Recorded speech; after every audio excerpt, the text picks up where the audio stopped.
absolutely.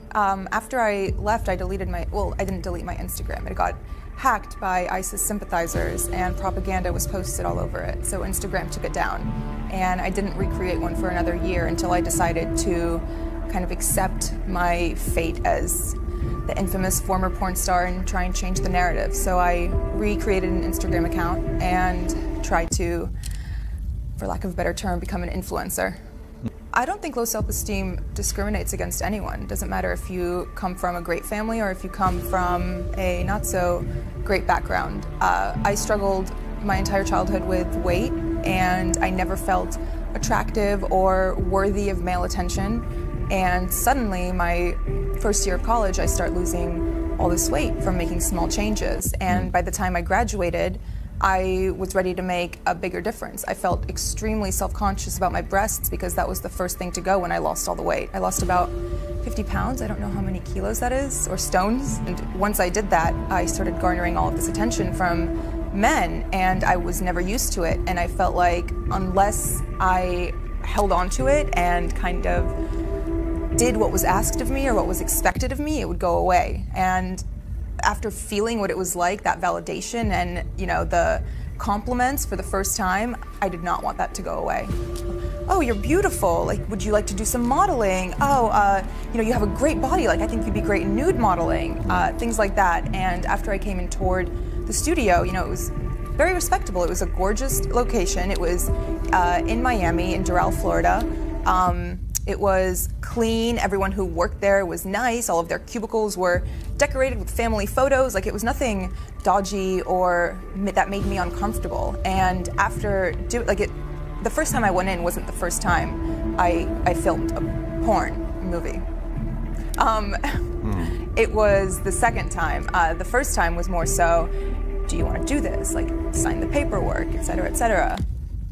I feel like she didn't have the tools to identify that she was being taken advantage of, and that what she was being told was lies.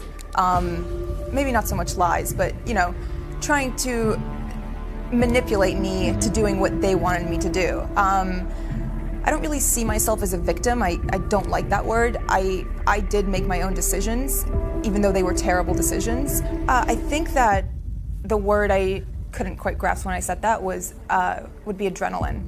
I think my adrenaline was so high because I knew what I was doing was beyond anything that I ever thought that I would do or anything that I could have imagined doing. So adrenaline was through the roof, makes it hard to look back and remember exactly what happened and the things that transpired. And they disowned me when they found out. Did they? Yes. It was, especially after I quit, when I was still alone, even though I left. And I mean, I just realized some mistakes aren't forgivable, but time heals all wounds and things are getting better now. Immediately after it was released, it shattered my entire world. The reason I thought it was okay for me to do porn was because I thought no one would ever find out about it. There's millions of girls who film themselves having sex and do things like that, and no one knows their name, no one knows who they are, no one recognizes them. So I wanted to do it as my dirty little secret, but it blew up in my face. Photoshopped a picture of me onto someone getting beheaded, and they said, I don't know exactly what they said. They said something along the lines of, you're next. It's terrifying, but my coping mechanism is humor. So my response was, well, as long as you don't cut off my boobs, they were expensive. I made the decision. Granted, the industry is flawed and, you know, we need to do something to protect other girls from falling into the same trap that I did, but at the end of the day, it was my choice. I didn't know how they would react to it. I actually called them all in to a meeting about a month later and sat them down, and I had a resignation letter waiting in front of every single one of their chairs. And I spoke to them about my feelings, and they tried to convince me to stay, and they told me this will all blow over and that I'm overreacting and I'm exaggerating about the level of peril that I'm in. So these guys, they just saw you, frankly, as a money machine. Absolutely. The stares I get, I feel like people can see through my clothes, and it brings me deep shame. It makes me feel like I lost all right to my privacy, which I did because I'm one Google search away. Yeah. Girls whose lives have been ruined by it, and by men who have taken advantage of them, and by contracts that they didn't even understand the jargon of.